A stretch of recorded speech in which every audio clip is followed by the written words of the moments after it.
নমস্কার বন্ধুরা, আমি আজকে তোমাদের সঙ্গে আলোচনা করব একটু এই যে দুটো আমি আঙুর গাছ এর আগে দুটো নিয়ে এসেছিলাম, সেই দুটো প্রতিস্থাপন করেছি, দেখছি খুব ভালোই হচ্ছে।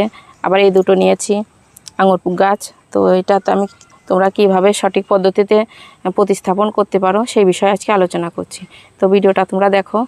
আর আঙুর গাছ প্রতিস্থাপন করার সময়তেই যে কোনো গাছ বেশি পরিমাণে কিন্তু সার দিতে হয় না, তার মধ্যেও কিছু কিছু যেটা বেশি দিতে হয় একটু, সেটা কি পরিমাণে আমি দিই তোমরা ভিডিওটা দেখো, তাহলে তোমাদের গাছগুলো খুব সুন্দর হবে। আর অতিরিক্ত সার, গোবর সার মাপ ছাড়া যদি অন্য বেশি পরিমাণে গোবর সারও দিয়ে দাও তাহলেও কিন্তু গাছটা খুব বেশি ভালো হয় না। এই সময় বর্ষার সময়তে যখন তখন মাঝে সাঝে প্রচুর পরিমাণে বৃষ্টি হয়, গোবর সারটা যদি পরিমাণটা যদি বেশি হয় তাহলেও কি হয়, গাছের গোড়াতে একবারে স্যাঁতস্যাঁতে কাদা কাদা হয়ে থাকে, আবার কেঁচো টেচো বেশি হয়। তবে আমি কি দিয়ে এখন গাছটা প্রতিস্থাপন করি তোমরা দেখো। আমি যেভাবে প্রতিস্থাপন করব, তোমরা যদি সেইভাবে প্রতিস্থাপন করো, তোমাদের খোলা ছাদের তলাতে গাছগুলো থাকলেও গাছগুলো কিচ্ছু হবে না, খুব সুন্দর বাড়বে। আমার কিছু কিছু আরও দুটো বড় গাছ আছে, সেই দুটো আমি তোমাদেরকে পরে দেখাবো। আর এই দুটো নিয়ে এসেছি, তো এটা এখন প্রতিস্থাপন করব। তার জন্য এখানে আমি নিয়েছি মাটি, এটা নিয়েছি 8 ইঞ্চি টব, আর এইটা একটু বড় টব, এটা একটু 10 ইঞ্চির টব। 8 ইঞ্চি টবটা আমার কাছে একটাই ছিল, তো এই টব দুটো আমি নিয়েছি। তো এই টবেরই আমি 10 ইঞ্চি টবের এক টব আমি মাটি নিয়েছি, আর এখানে নিয়েছি আমি একটু গোবর সার নিয়েছি, মানে এক টব যদি পুরো ভর্তি করে মাটি নিয়েছি, আর হাফ টব নিয়েছি গোবর সার। এই মাটিটা তোমরা মাটির থেকে গোবর সারটা অর্ধেকটা দিও। আর তার সঙ্গে যেটা একটু তোমাদেরকে দিতে হবে, এটা একটু এই ঘ্যাস, যেটা আমি এই অ্যাডিনিয়াম গাছগুলো যেগুলোতে বসাই সেই ঘ্যাসগুলো এটাতে আমি নিয়েছি। ঘ্যাসের সঙ্গে কিছুটা একটু সেই মোটা দানার বালিও মিশ করা ছিল আমার, তো সেইটা আমি দিয়ে দেবো। এটা ছোটো টবের এক টব দিয়ে দিলাম। এইটা যদি তোমাদের কাছে না থাকে, এই ঘ্যাসটা যদি তোমাদের কাছে না থাকে, তাহলে সেই লাল বালিটা যেটাতে ঘর বাড়ি করে সেইটা যদি থাকে একটু, যেটা একটু মোটা বালি, সেই নুড়ি পাথরযুক্ত বালিটা, সেইটা তোমরা একটু দিয়ে দিও। তাহলে কি হবে, তোমাদের মাটিটা বেশ জমাট বাঁধবে না, মাটিটা খুব সুন্দর ভালো থাকবে। আর তার সঙ্গে একটু যেটা নিতে হবে, এটা কিন্তু অবশ্যই তোমরা একটু নিয়ে নিও, এটা নিলে পরে একটু বেশি ভালো হয়। এটা ফোরাডন, এটা আমি যে কোনো টবে ব্যবহার করি। এটা দিলে কি হবে, টবের মাটি খুব সুন্দর থাকবে, পোকা হবে না। বিশেষ করে কেঁচো কেললে তো বেশি হয় যারা গোবর সার ব্যবহার করে, যেমন আমিও গোবর সার ব্যবহার করি। সেখানে এটা আমি এই 1 চামচা মতন আমি দিয়ে দিলাম। এটা কোনো সার না, এটা গাছে যে কোনো পোকা, ওই পোকা, শামুক, কেঁচো হয় না, এটা খুব ভালো। আর তার সঙ্গে আর একটু যেটা দিতে হবে, এটা যে কোনো গাছে আমি প্রতিস্থাপন করার সময় দিই, এটা একটু সিঙ্গেল সুপার ফসফেট। এটা হাতেরই আমি নিয়ে নিলাম 1 চামচা মতন, বড় 1 চামচা মতন আমি নিয়ে নিলাম সিঙ্গেল সুপার ফসফেট। আর এর সঙ্গে আমি ফাঙ্গিসাইডটা দিতে পারতাম, কিন্তু এটা আমি গাছটাতে যখন প্রতিস্থাপন করা হয়ে যাবে জল করে, সেই জলটা আমি তখন গাছের গোড়াতে আমি দিয়ে দেবো। এইটা আমি এখন আর দিলাম না একটু ফাঙ্গিসাইডটা, তো এই কটা দিয়েই মিক্স করব। আর এর সঙ্গে তোমরা বাড়তি আর কোনো সার দিও না। অনেক গাছ কী করে, আমরা ভালো ভালো গাছ, যেমন এই সব গাছ নিয়েছি, এইগুলোর দাম কিন্তু খুব ভালোই নিয়েছি। একটা কালো আঙুরের গাছ বেশ যথেষ্ট দাম দিয়ে আমরা গাছগুলো কিনে নিয়ে আসি, কিন্তু আমাদেরই ভুলের কারণে গাছগুলো, সেই ভালো ভালো গাছগুলোই নষ্ট হয়ে যায়। তো তোমরা সার দেওয়া, সেটা তো আমাদের এইসব গাছে, ফলের গাছে আমাদের হাড়কুচি, শিংকুচি সেটা কিন্তু লাগে, সেটা পরে দিতে হয়। সেটাই প্রতিস্থাপন করার সঙ্গে সঙ্গে তোমরা সেসব সারগুলো তোমরা দিও না। দেখো আমি কিভাবে প্রতিস্থাপন করি। আর এইটা যখন তোমরা বালিটা এই মাটিটা মিক্স করবা, বেশ সুন্দর করে একটু মিক্স করে নিও, বেশ সানের উপরে যেন সব জায়গাতে একটু সব কিছু যেন সুন্দর করে একটু মিক্সড হয়ে যায়। সুন্দর করে আমি মিক্স করে নিলাম। তো তোমরা বস্তার উপরে হোক, গামলার উপরে হোক, ওরকমভাবে না নিয়ে বেশ সুন্দর একটু সানের উপরে মাটিটা সুন্দর করে মিক্স করে নিও। এবার আমি টবটা একটু রেডি করে নিই। এই যে এখানে কিছু খোলাম কুচি নিয়েছি, আর এখানে আমি যে এইভাবে করে আমি একটা করে খোলাম কুচিগুলো আমি দিয়ে দিলাম। দিয়ে দেওয়ার পরে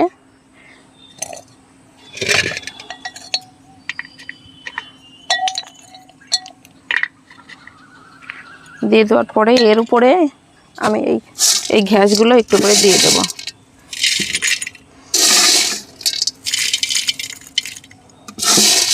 দুটোতে আমি একভাবে করে দিয়ে দিলাম। এটা দিলে কি হবে, ড্রেনেজ সিস্টেমটা খুব ভালো হবে, অতিরিক্ত জল জমা হবে না। বৃষ্টির জলটা অনেক সময় বৃষ্টির জল জমা হয়ে গেলে অনেক গাছই জল জমে গেলে গাছগুলো নষ্ট হয়ে যায়। এর উপর একটু বালি দিয়ে দিলাম।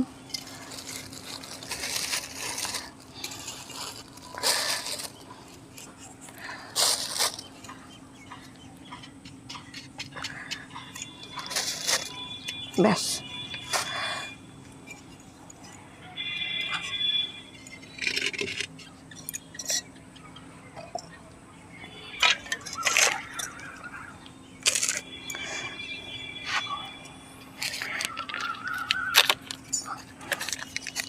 আর আঙুর গাছের এইগুলো প্যাকেটগুলো তোমরা এইভাবে করে কেটে চারাটা সুন্দর করে বের করে নিও।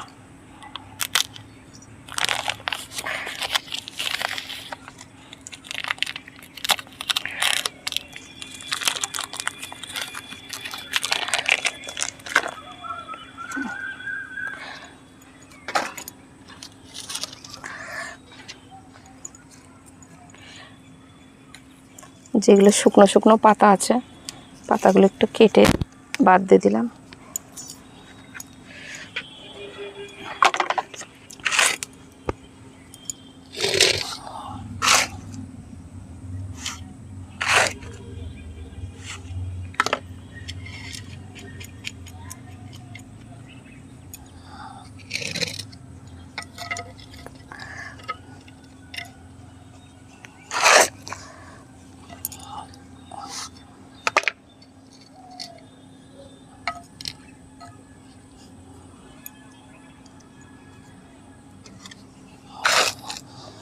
এই যে রুট বলটা যত অবধি আছে এর উপরে তোমরা মাটি দিও না, এত অবধি মাটি দিয়ে টবটাকে বেশ সুন্দর করে ভরাট করে দিও।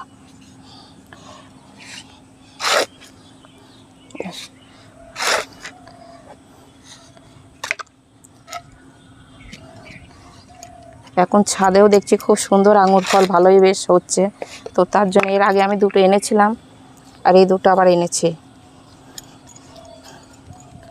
এটা আছে সেই কালো আঙুর একটা আছে, আর এটা সেই যেটাকে বলে একালুর আঙুর, লাল ধরনের হয়, বাইকুনুর একালুর আছে, সেই সব চারাগুলো আমি নিয়েছি।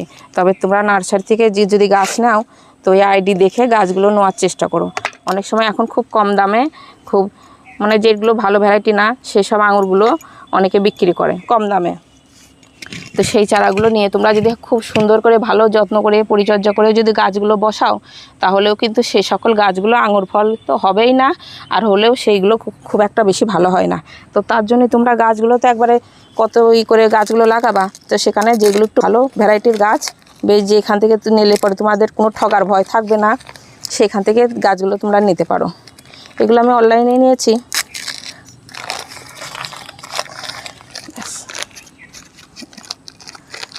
কত সুন্দর শিকড় হয়ে গেছে গাছগুলো।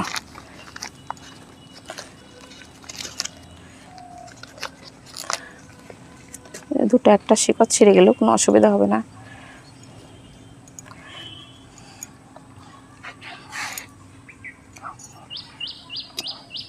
একভাবে আমি দুটো গাছ প্রতিস্থাপন করে নেব।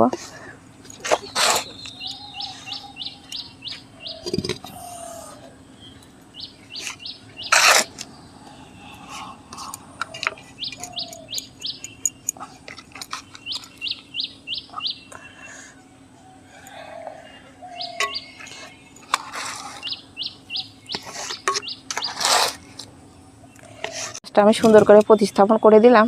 এরপর দেওয়ার পরে আমি একটু ফাঙ্গিসাইডটা গুলিয়ে জলটা আমি দিয়ে দেবো।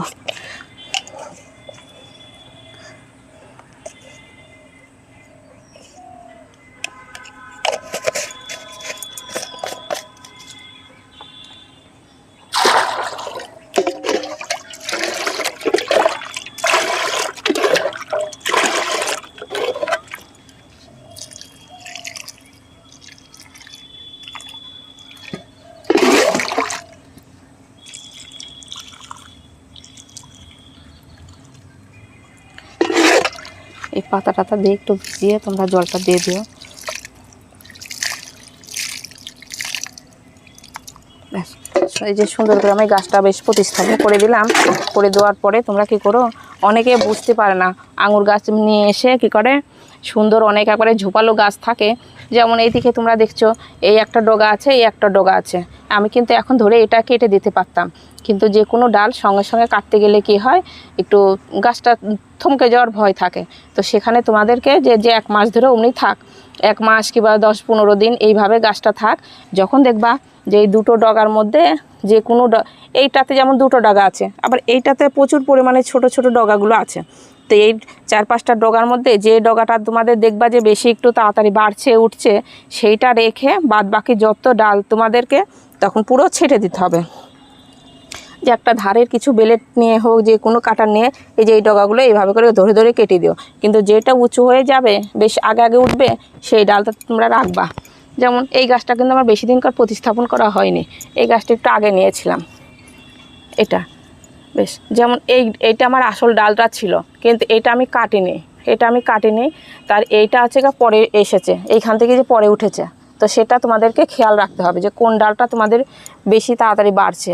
এই যে এই ডালটা কতটা সুন্দর বাড়ছে, কিন্তু এইখান থেকে দুটো ডাল আছে, এইটা আমি ধরে কেটে দেবো। এই যে বেশ এইখান থেকে আমি কেটে দেবো, এখন কেটে দেবো। তবে 10-12 দিন হয়েছে, আর কিছুদিন থাক, কিন্তু এই ডালটা কিন্তু আর বাড়বে না। যদি তোমরা দুটো ডালই রেখে দাও, তাহলে কিন্তু দুটো ডালেরই জোরটা বেশ কমে যাবে, বাড়বে না। আঙুর গাছ আমাদেরকে রাখতে হয় কি নিচ থেকে একবারে ঝোপালো করতে হয় না, বেশ সুন্দর, যেমন একটা মাচা দিতে হয়, কিংবা ছাদ বাগানে আমরা এই 3 সাইডে 3টে কাঠি দিয়ে বেশ উপরে একটা সুন্দর একটা সাইকেলের রিংও দিয়ে দিতে পারি, একটু মাচা করেও দিতে পারি। যত দূর পর্যন্ত তোমাদের মাচা থাকবে, পুরো একটা কাণ্ডই তুলে নিয়ে তারপরে সেই পরিচর্যাগুলো তখনকার কি করবা, সেটা তখন ধাপে ধাপে আমি পরিচর্যাটা দেবো। আমাদের ছাদ বাগানেও খুব সুন্দর আঙুর করা যায়। তবে হাড়কুচি, শিংকুচি এই সময় তোমার বর্ষার সময়তে একেবারেই এখন দিবা না। যখন দেখবা যে মাচায় উঠে যাবে, এই খাবারেই কিন্তু আমাদের 1 থেকে 1.5 মাসের মধ্যেই অনেকটা পরিমাণে বড় হয়ে যাবে। তো তার মধ্যেই তখন আমি কিছুদিনের মধ্যে আর একটা সেই হাড়কুচি, শিংকুচি এগুলো কীভাবে তোমরা সার করতে পারো এই বর্ষার সময়তে, সেই সময় আর একটা ভিডিও দেবো, তখন দিও। তখন সেই সারটা নিয়ে গাছের উপরে এইভাবে করে ধার দিয়ে তোমরা তখন দিয়ে দিও। আর এই সব মাটিগুলো কিন্তু খুব একটা বেশি খোঁচাতে হয় না, খুঁড়তে হয় না। যেমন এই গাছটা আমার খোলা ছাদের তলায় অমনি থাকে, এখন যে এত বৃষ্টি হচ্ছে তাহলেও আমার এই গাছটা জল জমছে না, আর গাছটা খুব সুন্দর বাড়ছে। যে 10 দিনের মধ্যেই গাছটা কত সুন্দর হয়েছে। এই ডগাটা পরে ছেড়েছে, আর যখন আমার গাছটা এসেছে এটাও কিন্তু অনলাইনে নিয়েছি, তখন এইটা শুধু আসল ডগাটা ছিল, খুব লিকপিক হয়ে গেছিলো। মানে গাছটা এখন বেশ সুন্দর হয়ে ধরে গেছে, তার জন্য 5 ডগাগুলো যে বেড়ায় গাছটা বাড়ছে। তার 1 সপ্তাহ পরে আমি প্রত্যেকটা ডাল কেটে দেবো। কেটে দেওয়ার পরে তোমরা কি করে, যে একটা ডগা থাকবে সেইটার সঙ্গে তখন একটা করে সাপোর্ট দিয়ে দিও। সেইটা তো আমি দেবো। এইদিকে যেমন এই যে বেদানা গাছগুলো আমার লাগানো আছে, একটা করে 2টো করে সাপোর্ট দিয়েছি, কাঠি দিয়েছি। এইভাবে করেই তোমাদেরকে তখন এটাতেই আঙুর গাছটাতেও দিতে হবে। আর যে কোনো একটা কাঠি যদি তোমরা না দাও, তাহলে কি হবে, হাওয়া বাতাসেই উল্টে গাছগুলো পড়ে যাবে, তখন বেশি ভালো হবে না। আর যে এইগুলো বেরাচ্ছে, এইগুলো দিয়েই তখন এইগুলোতে এইভাবে করে ধরে যাবে। যেমন আমাদের লাউ কুমড়ো গাছ আছে, সেইভাবে করেই তখন এই গাছগুলো তখন করতে হয়। তো এইভাবে তোমরা পরিচর্যা করো। আরও কিছুটা গাছ আছে, পরে কিভাবে ডাল রাখতে হয়, কিভাবে কাটাই ছাটাই করতে হয়, সেটা আমি তখন তোমাদেরকে ধাপে ধাপে দেবো। তো তোমরাও নার্সারি থেকে যাও আর অনলাইন থেকে নাও, দুটো একটা বেশ ভালো ভ্যারাইটির ছাদ বাগানে আঙুর গাছগুলো তোমরা রাখতে পারো। তো ভিডিওটা এখানে শেষ করছি, নমস্কার।